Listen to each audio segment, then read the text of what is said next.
Hello, everyone, and welcome to another episode of PR Explored. Thank you for being here today. PR Explored is a video podcast where we delve into trends and topics related to public relations. I'm your host, Michelle Garrett. I'm a public relations consultant and writer. And today, my guest is not only a colleague, but really a friend. I've known Erika Heald for years now, and welcome, Erika. Thank you, Michelle. It's great to be here. Yay! We've known each other quite a while. We were just chatting about how we've, even worked with the same client, in the past, and we've collaborated on things. And so I'm really excited to have you here. We're going to be talking all about thought leadership today, and of course, how content marketing and PR can work together. And we'll get into all of that in just a minute. But I want to first ask you to tell us a little about you and what you're up to these days and just anything that you want to share. All right. Well, for context for our conversation today, it's important to note I'm a recovering journalist. I'm recovering from the crushing disappointment and lack of ability to support myself as a journalist, which is why, of course, I went into doing marketing, communications, and content pretty much right out of college. And I've done that in-house. I've done that within an agency where I actually managed at Highwire. I helped launch their content studio, and I've been an independent consultant for the last 8 years, working with all sorts of companies to figure out their content strategy, which always includes thought leadership. So this is such a great topic for me today. Plus, I'm working on a book that's all about all of those foundational elements you need to have in place in order to scale your content and to be able to really do your best with thought leadership. So this is a very timely conversation. That is so exciting. I mean, I can tell you, books are not easy. Yep. But it's very rewarding when you get to the finish line and you hold the book in your hand and it's out there. So I cannot wait for that. Yeah. It's an achievement. And then people will say, when are you writing your next book? And I'm like, I don't know. Maybe there won't be a next. I don't know. Anyway, that's another conversation for another day, but it's very exciting that you're writing one. And I took your survey. I don't know if you're still doing your survey, but I think I just closed it out because, okay.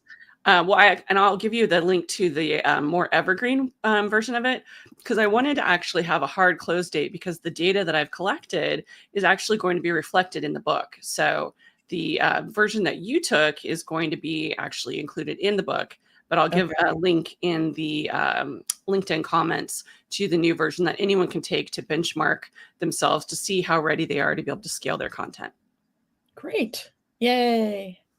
So did you get, I hope you got enough responses. I mean, I'm assuming I did. I mean, I wanted 300. I did not get 300, but I got 200 something. So, and of course, people drop off here and there, but I had more than 100 something people actually go all the way through. So it is, it's a valid thing. And I learned a lot, including things that I'm like, oh my gosh, I can't believe people, aren't doing some of these things that to me were like really low hanging fruit. But it was a really nice way to kind of assess and see where people were at. And I think definitely our content marketing maturity has increased a lot over the past 10 years. But we definitely have a ways to go. And a lot of it has to do with the organizations we're in. I was lucky because I spent 10 non-consecutive years at Charles Schwab, where I really got into the flow, really saw the benefits of having templates and guidelines and frameworks in place. And as an aside, I had a friend who does all sorts of internal comms and crisis comms, and she let me know that they still use one of the style guides that I put together for digital communications, and they're still using those templates I put together for those recurring crisis situations like outages because of, snow, flooding, whatever. Because I was like, why should anyone ever have to use their brain to do this thing again? This is, I want to have people spend their time on thought leadership, not on what do we need to do again when we have to close the office because there's been, snowstorms. No one should have to think about that more than once. Yeah, that's not what we should be focusing on. So yeah, that's a good point. Well, So we're talking today about content and PR and how we can work together on thought leadership efforts to really maximize their impact and just get more out of them. So I think hopefully this topic is going to resonate with a lot of people. And we are going to, I'll ask you some questions, but obviously, people watching or listening can ask questions too, and we And will please just do. I discuss. love questions. Yes, me too. I love that too. So, the first question that I want to start with is because there's a lot of discussion about the definition of thought leadership. How do you view it? What's your definition? So for me, thought leadership is when you have a person who is passionate, experienced, and knowledgeable in an area who is willing to go out there and share their own unique perspectives that possibly and preferably if possible challenge the status quo and help people think about things differently in your industry. So they're not just regurgitating the same thing everyone else is saying. They're not trying to outsource it to someone else so that you can outsource help with your thought leadership. You have to have that human involved. So it's a human sharing their unique perspectives. In short, it's the kind of thing that only humans can do and the AI can't do. Yes, right. It has to be unique, right? And the thing that gets me is that sometimes I feel like, to be a thought leader, you actually have to have some experience, like gained a perspective or Yep. actually have some thoughts, to share. Because And and be that willing sounds to engage, right? Yeah, it sounds silly, but, like, not everybody, has that. I mean, when I work with manufacturing companies that have been around 50 years, they're probably more likely gonna have some leaders there that have some perspective, because they've been in the industry a long time. Yep. But I've worked a lot with startups and, not to say that they don't have thought leaders, but sometimes, you have to kind of have been in the industry a little bit to at least have some idea of, what you could offer or what you can Yep. bring that's different. Yep, 100%. And part of that too is sometimes organizations will think, "Oh, hey, we want to have thought leadership, so we need to get the CEO out there." The CEO may not be the right person to be the thought leader to represent your company or your industry. It might be someone else in the executive suite, or it could be somebody else in your organization who is in charge of something that is doing something very different from the way other people are doing it and thinking about it. CEO has a lot of things to do, so you got to make sure that you're not, picking the wrong person to take on that role. No, I love that because, I think that's really important. Because yeah, they might not even be a C-level executive. There might be somebody else out there. In fact, those are sometimes the best people to do thought leadership.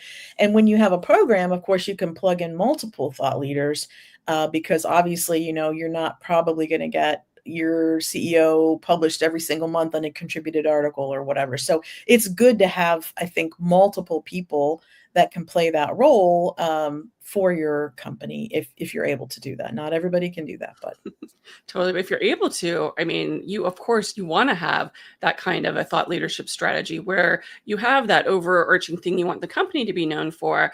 And then you pick those people to be the pillars on those different areas that, support your overall premise and your overall branding. And so you have, maybe you have your CMO, maybe you have your product lead, maybe you have the person that does a lot of your usability research or, whatever that is. You have those people and you define what it is that makes them special that really can contribute to what you're trying to get across. And then you're supporting each of those lanes.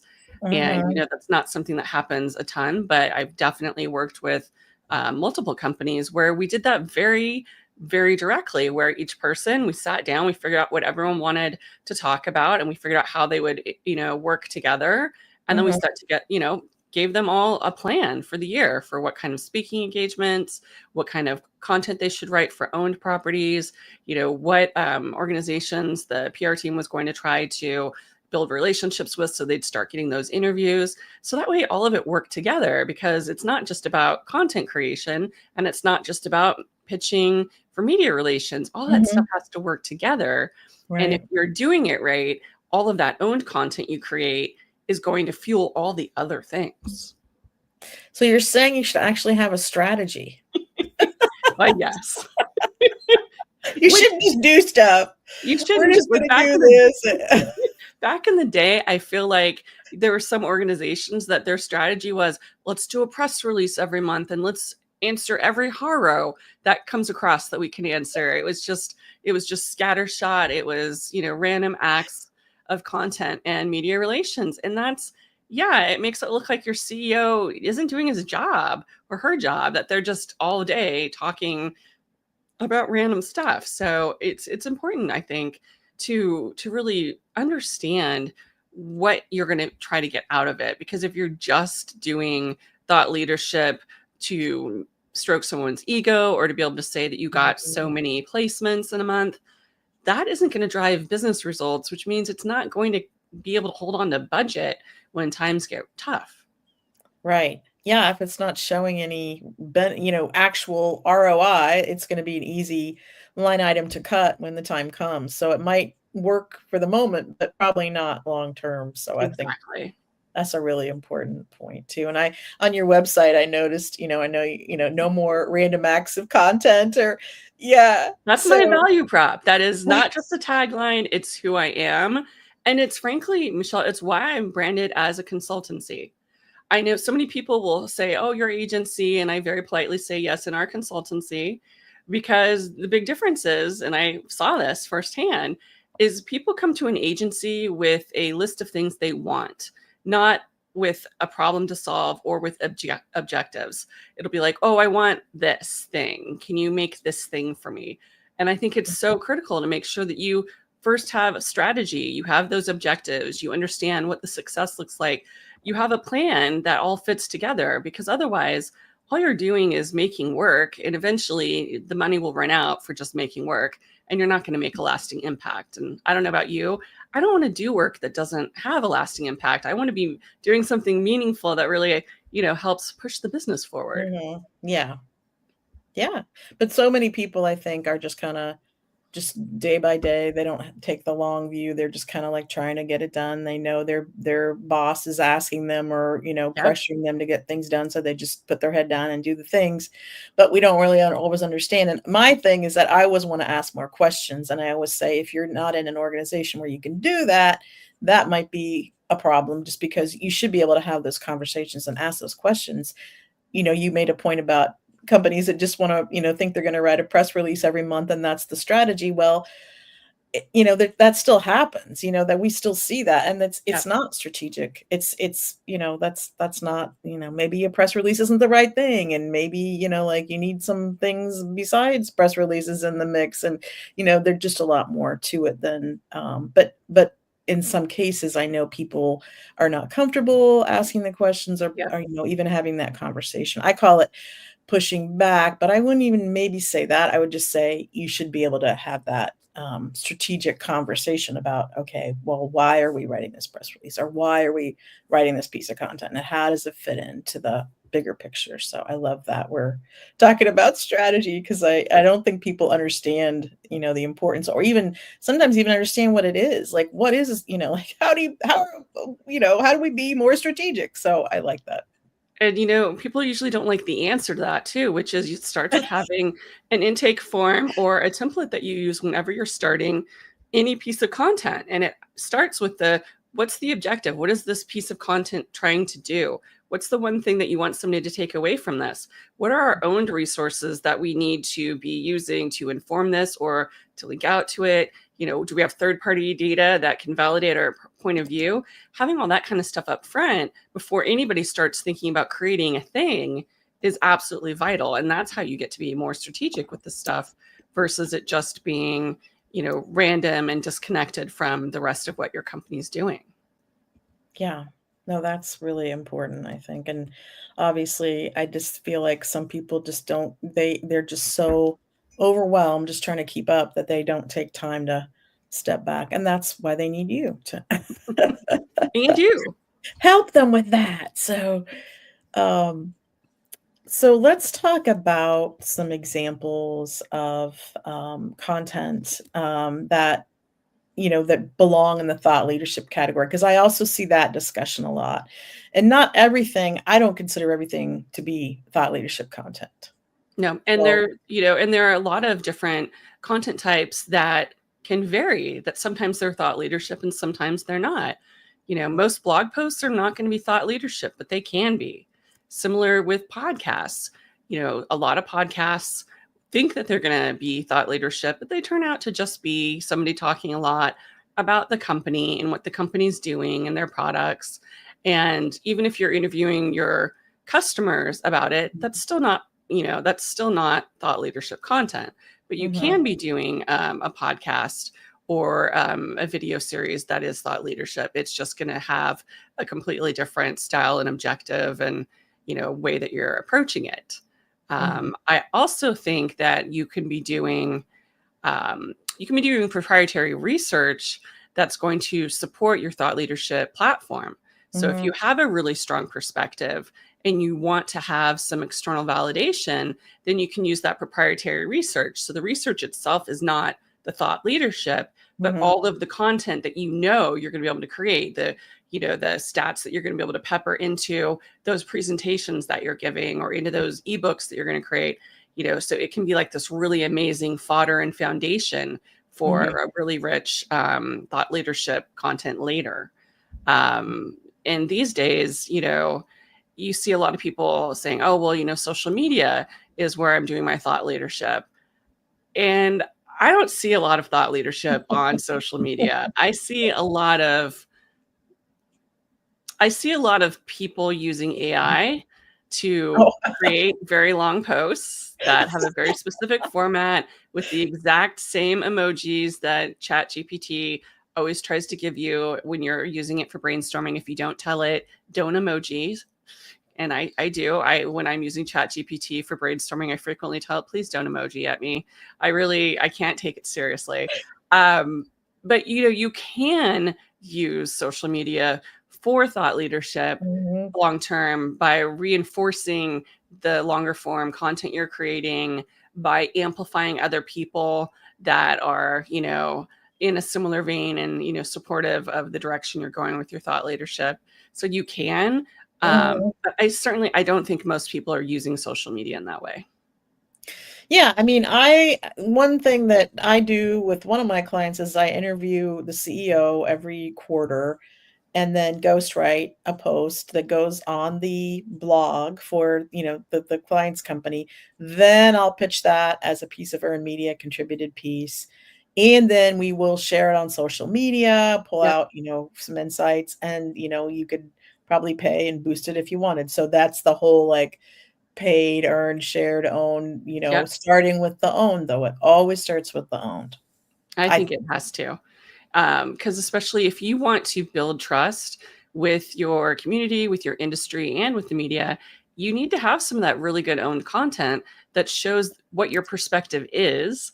It shows that your thought leader, is articulate, that they can think on their feet. So that's why it can be very helpful to have things like a video podcast where they're regularly sharing their perspectives. So that way folks can see, well, what are they like in a live setting versus what, are they like reading from a script, which, frequently you'll get video content from executives where they're reading from a teleprompter. And, maybe this is an unpopular opinion, but if they're reading it from a teleprompter, I don't know if that can be considered to be thought leadership because they need to feel it, right? It needs to be coming from inside of them, not from their script writer. Right. Yeah. No, but I do think a lot of times, the thought leaders, be they executives or someone else at the company, they're busy. Maybe writing isn't their Yep, jam. And it is helpful to have somebody to, interview and get the thoughts out of their head and then ghostwrite the 100%. piece, 100%. And for them. I've had many of those kinds of engagements where I've been that person where, I either do what you've done, where you do a quarterly interview with the CEO, Mhm. or I actually had one startup founder who he would record me voice messages in his Yep. car on his drive in because he had a long commute. And so he would do some thinking out loud brainstorming. I would take that, turn it into a transcript, come up with ideas and we would, asynchronously collaborate on it. So it really, can be done whatever way works best for the person. I've also found folks who, I always call it a word vomit, which I realize is a very vivid way of describing it, but literally that's what I want from somebody in this situation, where it's like, I know you want to talk about this topic. Can you just give me all the things that you think about it, like the experiences, all the stuff? Don't try to make linear, sense out of it. Just give me all of the stuff, a big word dump, a word vomit. And then they'll do that. And then I'll sift through it and ask questions.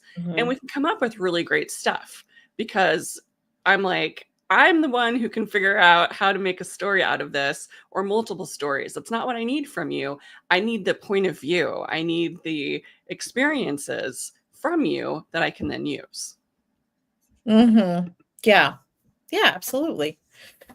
I think that you just said something and I had an idea, and then it it went away. But oh, you were talking about the podcast. So you can get a lot of great content that way that you can repurpose. So that's what's so nice, because you can use Descript is what I use to get a transcript, and I can export that to Word, and then I can play with it, pull out clips or snippets I can put on LinkedIn, for example, and write a post for that. And so there's just so many things you can do once you have the stuff pulled out of their brain. So yeah. And it can then become this treasure trove that you can go back and mine later. Things that you didn't even necessarily use initially, you might use, months or even years later.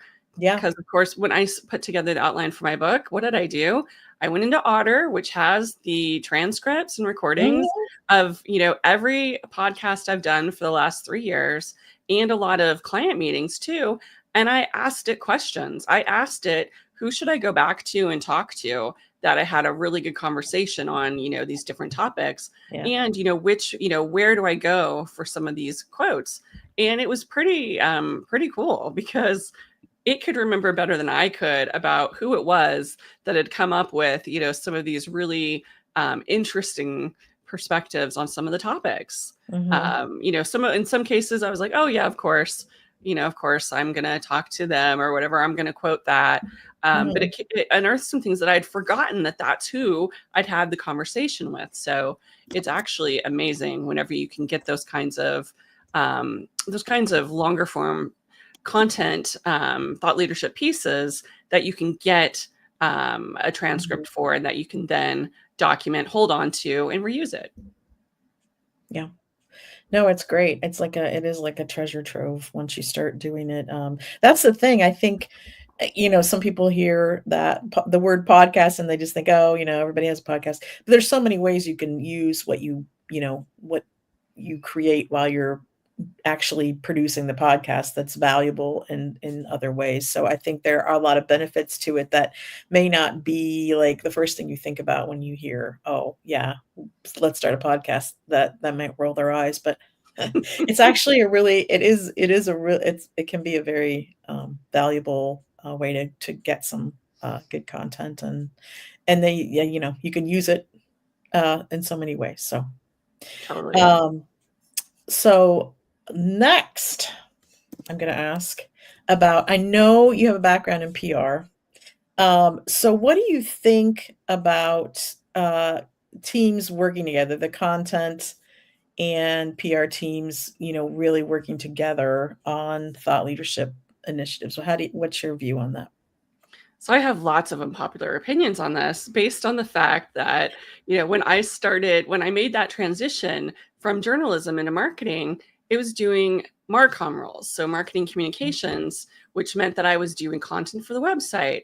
I was doing press releases and media relations. And I was also writing the newsletter and writing web copy. I was doing all the things. So, I've been in companies that were small enough that I've been the one person doing all the things. And in larger organizations, frequently I would be brought in for, or I'd be applying for a role that was just a sliver of it. But as soon as they saw that I had done all those things, frequently the role blossomed, is how I like to think of it. Mm-hmm. And it ended up being, like content and communications. If you look through my LinkedIn, you'll note most of my jobs involved content and communications, both reporting into me, because to me, like having all of that stuff together is so helpful. Because I've worked in larger organizations where the corporate comms team was over here, but then there was also internal comms, and then there was content, and then there would be, some things that cut across.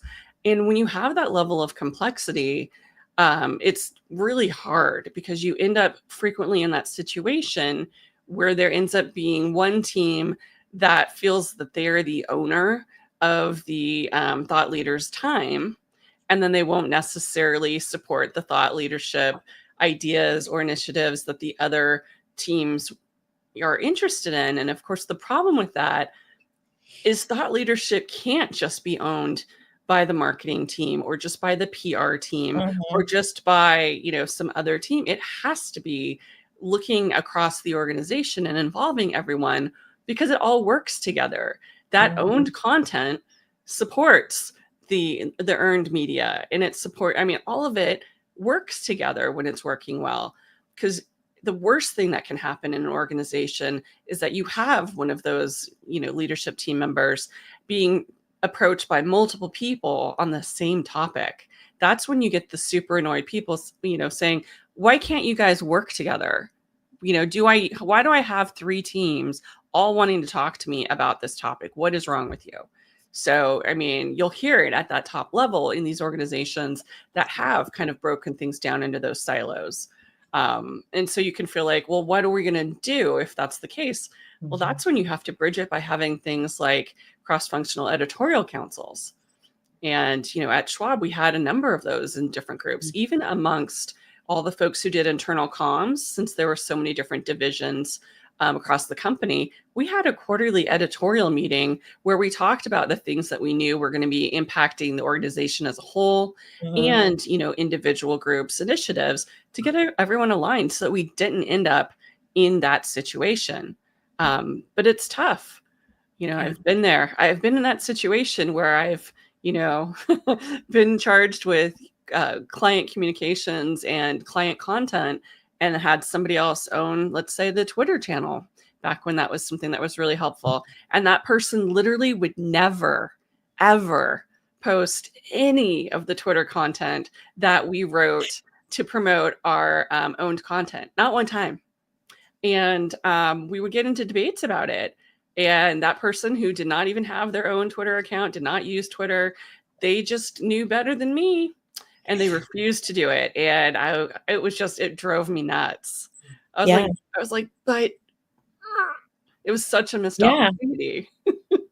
Well, I've worked with clients who have somebody, a separate, person or agency doing their social media. Mhm. And, we need to be plugging every single piece of earned media into social in some way. And that can 100%. be frustrating because I feel like that gets discounted sometimes. And it's like, no, you need to be, promoting this, tagging the The publication, the tagging flow the needs to be journalist. going every way. You need to be upcycling and recycling all those things because Mhm. also you can't expect that anybody who is a customer or follows you or is an industry analyst, they're not following you on all your channels. They're not reading every publication in the world. There's not time for that. They may have to see something positioned three different ways before they even click through and see whatever that thing is. So you've got to be thinking through any piece of owned media or earned media placements, all of those things, you've got to be resharing them, repackaging them, and thinking about different ways to approach them with your audience. Yeah. No, absolutely. It's, you work so hard to create the content and then, it's like, "Oh, well, it did," you could get so much more out of it. It's like, "Oh," like, I think that's a problem. Instead of worrying about always, like, churning out more content, maybe we need to be more strategic, there's that word again, about what we do with the content that we already created or that we already have, and how can we work together to get the most out of it. And I think, yeah, PR, content, social all go together. I think in a corporate structure, it gets all mishmashed around. I know with job titles and friends that I have that are looking for jobs and, Yep. working in those jobs, it is really hard to kind of, break down the walls of the silos, but I think it's worth trying. I mean, at a minimum, you can think of each other as frenemies, right? That you're competing. Yes, you're competing internally over the budget dollars and over time.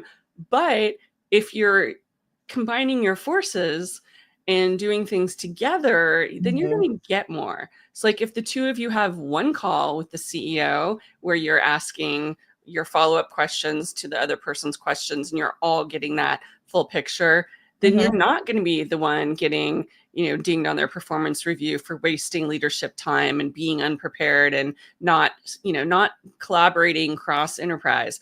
You can head those things off at the pass by doing that collaboration up front, and it'll make you look better.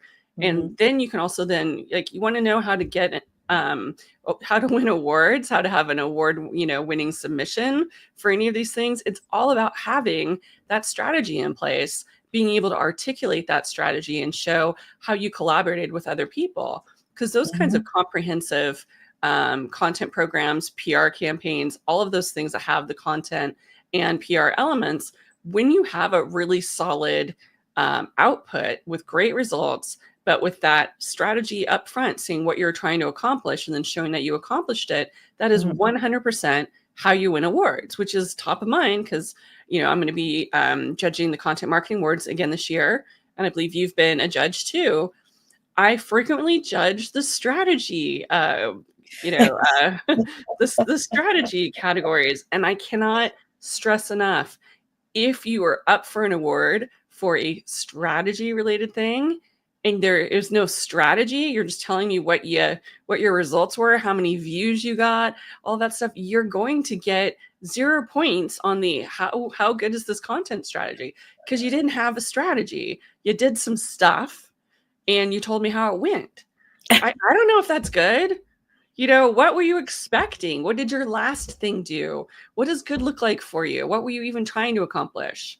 Were you just Yeah, trying to get eyeballs on something? I don't know, because you didn't tell me what your strategy was, so you're not going to be winning that category. she's a tough judge, folks. Listen, I try if to you're give that entering, feedback nicely. she's tough. But it's Don't phone it in. it's easy to do too, because I'm not looking for, a 20 slide presentation about their strategy. I'm looking for that top level. What was your objective? Yeah. What were you hoping to accomplish? Who were you trying to reach? What were the methods you were going to do it? And then what happened? Right? It's easy. It's 5 things.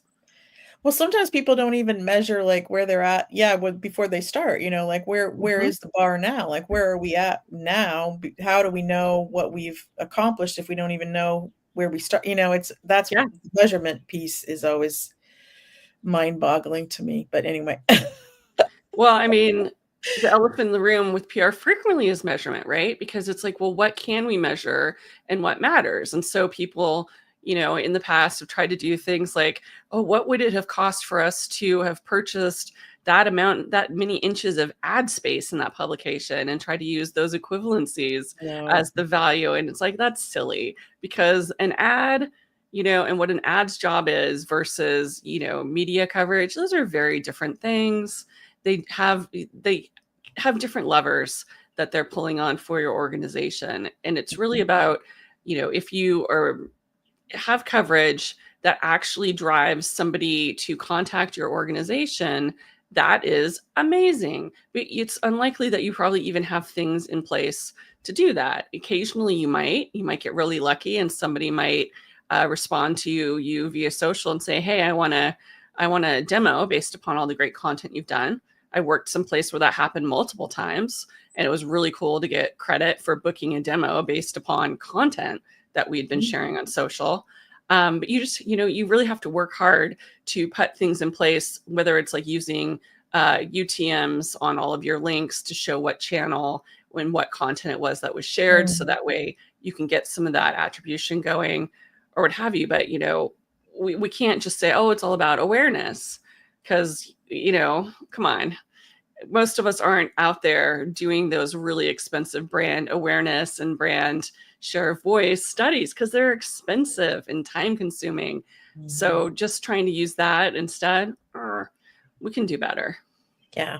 It is hard though, and I think it all works together, which is again another reason why you needs to be strategic about it. And I don't think you can look at any, how do you know, like the person that did buy your thing, like maybe they saw you at a trade show and they read a piece of content and they saw an ad, and like it's just like you don't really know exactly what the point was when that they were like, yes, like It you was the might not be able to. cumulative effort, which Yeah, means that you gave that consistent brand messaging to them. You built that trust.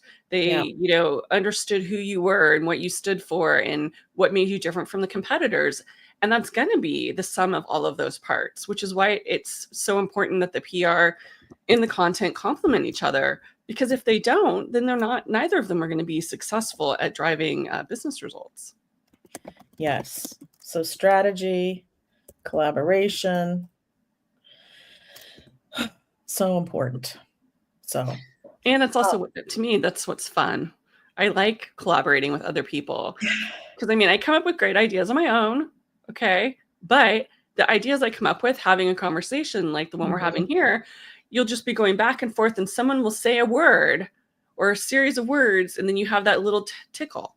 And then all of a sudden, you come up with this great idea that just blurps out. yeah, And yeah, it needs to be refined, but the back and forth and the people with different backgrounds and different experiences working together is 100% where the best ideas come from and where the best content comes from, because it isn't just from that one perspective. It's much bolder and richer content than it would be otherwise. yeah, I think it's really hard when you're just sitting in your little bubble by yourself, your little silo, and to really, knock it out of the park all the time because, you need to feed ideas in there or it's just gonna be, the same thing or just get stale, if you're not fueling that with something, so I don't know why people don't like to work together, I guess. I know that, sometimes people are territorial and, I don't know, controlling maybe? I'm not sure what it is, but yeah. Or it's maybe they had really terrible school projects where you had to work in a team, and inevitably you had those team members who didn't do anything at all, and you ended up having to pick up their job. And so you have this lingering resentment about the idea that teamwork is not the dream work. It's really your drudgery because you're going to be the one who cares and carries it across the line. But, especially when you're talking about thought leadership, it's got to be a team effort because, Yeah. you need the teamwork that involves that person who's going to be out there sharing the point of view, all the people on the team that are going to create the content, the derivative content, promoting and pitching the content. And you also need that person who's going to be the thought leader. You need them to be out there and collaborating and talking to other people. If they're sharing their thought leadership and Mhm, somebody responds to it and mhm, they don't reply, well, then all of that work that you all just put into that effort, it's for naught because that, it needs to continue. So if you have a really strong perspective, there are going to be people coming in to challenge your thought leader and who are going to mhm, say, I don't know, what about this? And coming up with things. And they've got to be willing to engage, even with mhm, people who disagree, to not necessarily, you can't sway them or bring them around, but you've got to be able to defend your point of view. You got to be able to say, yeah, I've seen that happen, but I still think that my point of view is the better way to go because, and you share it out. You don't have to go back and forth in the comments for years with that person, but you've got to be able to, be confident enough about taking a stand to be able to respond. So that's the other thing is, if you're going to be doing social media as part of thought leadership program, your executives need to be willing to engage. If they're going to just tell you don't respond to that person because they were negative, then you shouldn't be sharing on social because you're going to come across as, one of those big companies that doesn't actually care what their customers think, because inevitably that person that you blow off is going to end up being a customer. yeah, Maybe occasionally it's a competitor trying to, salt your wounds, but more often than not, it's going to be maybe another industry analyst or an industry thought leader who you could partner with and collaborate with. Because if you have that person who has a different point of view from your thought leader, that's actually really cool. If they kind of, jump into the conversation, then you have two people approaching the topic with different perspectives. And realistically, your company your brand, what you're Mhm. trying to do, who you're trying to attract shouldn't be the same as everyone else, right? There should be Mhm. plenty of room for you and your competitors to be able to be talking about things. Um, Mhm. this makes me think of the fact that so often when I'm doing long form content, I'll ask, are there any companies whose research I can't include in this piece? Or are there any folks you really want me to make sure to amplify? And, in the best projects, people will say, no, as long as it's, valid, recent research, you can use it. And the reason that I like that is because if your competitor does some amazing, compelling research that supports your perspectives and Mhm. supports the industry as a whole, Mhm. including that into your piece, it makes you look stronger because you're not afraid. You're not trying to pretend that you don't have any competitors, that nobody else does anything related to what you do. You're sharing some research and you're trusting that the people who are reading it can do their own homework. They can decide what kind of a company they want to work with. You including a stat that your competitor sourced in their research that supports your initiatives is not going to cause you to lose a sale. It's, Right. if anything, it's just going to build the respect of your audience who's like, wow, I respect that they, are supporting the industry and care about the industry and their customers. Because your customers Mhm. care about what it's going to take for them to sell in the idea of making, a purchase or making a change, because they have to come up with all those stats and with the use cases and with all the examples themselves. So everything you can do to help them with that, is a good thing. So bit of a rant there, but I do really, it always bums me out because most of the time I've worked places where you absolutely could not quote research from someone else. And so then they'd be like, well, we need to do our own research. And that's Right. the worst. Oh, to do Oh. our own research Well, that's exactly the same as their research. I mean, you can always pull from research that other organizations did that maybe aren't a direct competitor too. That's what I say when Yeah. clients, because most clients that I work with are, I wouldn't call them, I would call them smaller companies, but that's 500 employees or whatever. That's my definition of small business. It's not 10 employees maybe, but not gigantic, but they can't afford to do their own research. So we would pull from, an industry, respected industry association or somebody who's done research in the sector that we could probably cite or just, I think you can frame that up in your own way and use it in your own thought leadership. So you don't 100%. necessarily have to be conducting the research yourself to leverage research, and that's an important point. And I research is great. I mean, I wish every client could do their own research, but it's hard to produce good research even when they have the budget. I think a lot of people don't Yeah. understand how to do that either. So I'm hoping Well, to have Michelle Lynn on at some point to talk oh about research. yeah. She's amazing. And what I always have really admired about her work is her work starts from understanding what the story is that you're trying to tell. So again, that's the PR and the content have to come together when you're doing proprietary research to think about, okay, what's the story that we're trying to tell? How can this research help us tell this story? How can we help be outrageously useful with content that we can create based upon this research? So you have to think about all of that before you start asking the questions, because otherwise you may find that you're asking questions that give you a bunch of data, but they don't give you a story.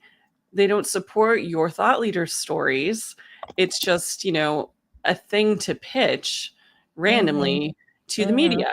And, yeah, you want to have a reason to talk to the media, but shouldn't you, whenever possible, have all of these things be part of your brand Mhm. narrative? I mean, come on, you're going to spend all this time and effort. It should be integrated. Yeah, I mean, there's so many mistakes you can make with the research. That's why I feel like it's important to work with somebody, a professional, like Michelle or a small, maybe small, uh, group or agency that does research because I just feel like you can go wrong at so many points, and I've seen it Yeah. over and over again. And if you are going to pitch it, journalists are going to look, under the hood and see, how many people you surveyed and what questions you asked and, all of that. Yeah, is this an ongoing survey, or is this a one-off thing that they're never going to get again? Because Yeah. that's the other thing to think about when you're doing things like this that are when it's research that supports thought leadership. If you can commit to doing it every year, it's going to be so valuable, not just because you get that trend over time for those core Mhm. questions that you Mhm. keep asking, but Yeah. because you become a piece of data, a story that people who have a specific beat, they can count on it. When I was at Achievers, I had people from day one being like, so when is your next edition of this, very specific employee engagement survey that they did every year? When is that going to come out this year?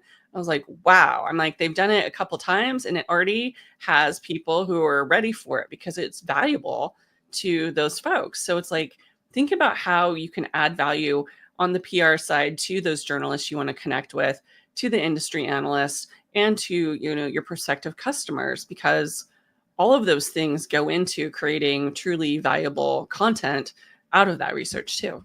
Mhm. Yeah, I was thinking about Andy Christodina's, research on bloggers and Yeah. that he does every year. He's been doing it for, I guess, at least 10 years, I'm gonna Yeah. say.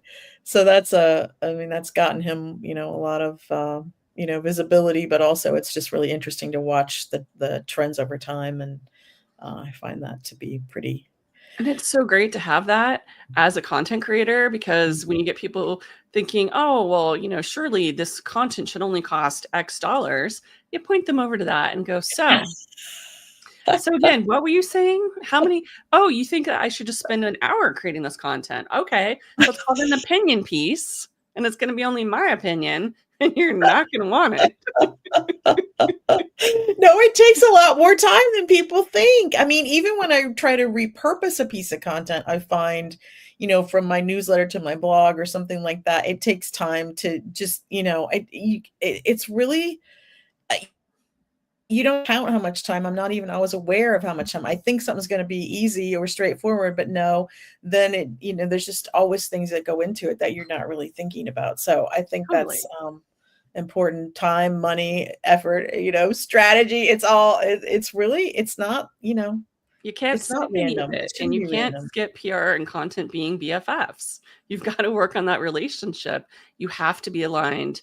Ideally, you have to have that shared content calendar where you're aware of everything that's happening. Because even just the fact that sometimes PR will be aware that something's happening that the content team doesn't know about, and vice versa, just sharing that information so everyone understands, oh, hey, this launch got pushed out, or oh, hey, all of a sudden we're being invited to do a case study with this Mhm. client and it's ahead of us doing our user conference. Like having all those conversations and keeping track of all those moving parts Mhm. and sharing that information is so important, because otherwise you end up with the fire drills where no one's happy and you're creating, you're doing work that's not as good as it would have been Mhm. if you'd been collaborating from the get-go. Yeah, I think that's, another good point because, I feel like you were talking earlier too about a waste of time, for people that, are getting hit by multiple departments or multiple people to be interviewed on similar topics. I just Yeah, feel like if you're not in alignment, it's really hard to, make any headway on some of these things. And, also, I thought of another question that I didn't really have on my list, but like sometimes, I think when you're collaborating, the PR team might take the lead. Sometimes the content team might take the lead, yep, so it's good to know, those teams probably have different strengths, yep, and maybe, maybe PR does own the relationship with the thought leaders, but maybe the content team is, writing the blog posts about, the how-tos and the customers, or, there's different ways you can do that, and divvy that up so that everybody feels like they're contributing. And obviously, it could be too many cooks in the kitchen, but sometimes it's the more, putting the heads together, it actually is better for the whole overall picture. So, Totally. And I'll give you an example of that. Let's yeah. say you have a situation where you only have so many referenceable customers. So everyone's super protective of their time and only wants to, reach out to that customer once every 6 months. Well, whoever is reaching out to that customer at that 6 month, time frame needs to Mhm, understand, like, hey, is there a question that we're asking everybody because we're going to do a piece of content later in the year that mhm, has multiple perspectives on this topic? Okay, we mhm, need to get that in. Oh, are we, is there something upcoming where we know we're going to need a quote from a customer about this topic? Well, let's make sure we include that in the customer case study interview too.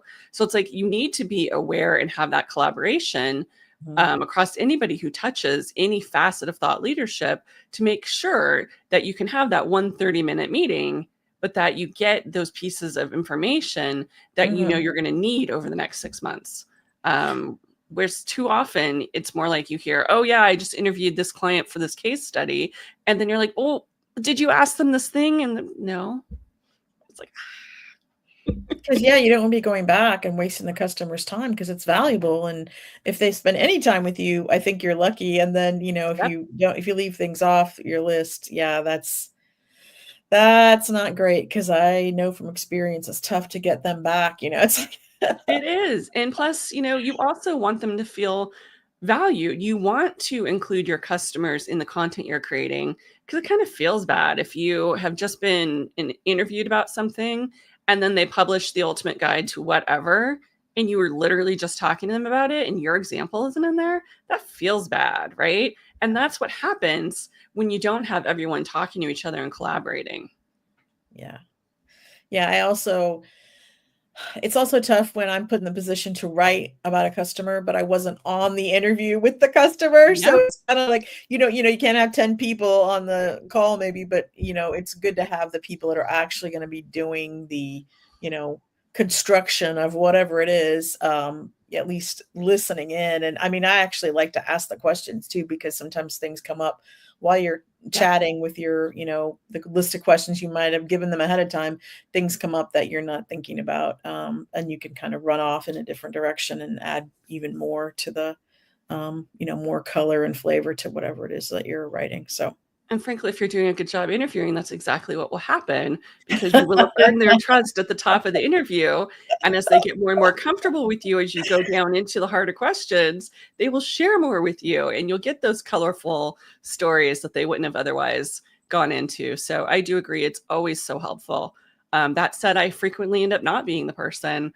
But when I'm in those situations, whenever I can, I try to be the person who helps write the interview guide so that way I'm, structuring the questions in the flow that I know can really work to get the super candid examples. And then I also try to even give the person interviewing examples of what to listen for, what kind of an answer we're looking for from the question. So that mhm, way, if they get something that's just really high level or not going to be what we need, that they understand that they didn't get what we need from them. So then they can try to probe more to get into it. Or when we know that a common answer to something is X, Y, or Z, then showing what mhm, the right follow up question should be for that in order to create a piece of content that is really personal. Like, oh, here's a good place to ask them, oh, cool. Can you share an example for that? Because the person interviewing can get nervous, or maybe they haven't done a lot of this, or they aren't a content creator. So they don't necessarily know what is going to be really helpful to the person writing it later. So yeah. again, that's where having all that cross pollination and collaboration helps everybody. Yeah, I always try to stress when I'm not doing the interview how important numbers are, time saved, money saved, anything they've been able to measure because I feel like a lot of times if you don't know to ask those things, it wouldn't occur to you how important that is. But if you're actually trying to show how your product or service, help somebody save time or save money or whatever, you need that actual data if they have it. And again, it's like you can't just say, well, it saved us time. Well, whoopee, like Of how course. much time or, yeah, what were you able to accomplish that you can, Well, just things. walk me through what that process was before. Like, when did you have to get started each quarter Yeah. doing this? How many people were involved? Just knowing that you can do those kinds of things to quantify it too, So like, yeah, they might be able to say, oh, this saved me 10% of the time, but they will be able to say, oh, it used to take us 3 weeks to close the quarter. And it was me and so pulling an all-nighter. And sometimes we work on the weekends. And so then you're starting to do the math, you're helping them figure it out. And then they'll actually get to that percentage where they can't always, if you ask just for that number, some people will be like, I don't know, I didn't track that. But you can walk them through and get to a number that they'll feel comfortable with. It just takes, a little bit of practice. Yeah, no, and if sometimes again, like they'll send you notes that someone else did the interview, and I'm like, okay, I'm gonna have to work my magic on this one because it's. That's when you have to start going, what can I imagine? And then you write things and go, so, I'm imagining here. Please let them adjust.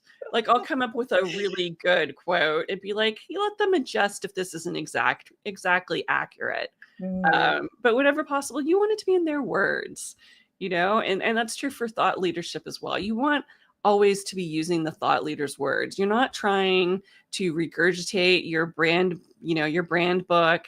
You're trying to amplify that person's experience and build their expertise. So I think that's maybe the kind of like last big point I would love to share is just don't get bogged down in trying to make your thought leader sound like they are reading your brand messaging platform, because that I think is a huge mistake that I see folks fall into, and it doesn't sound authentic because it isn't.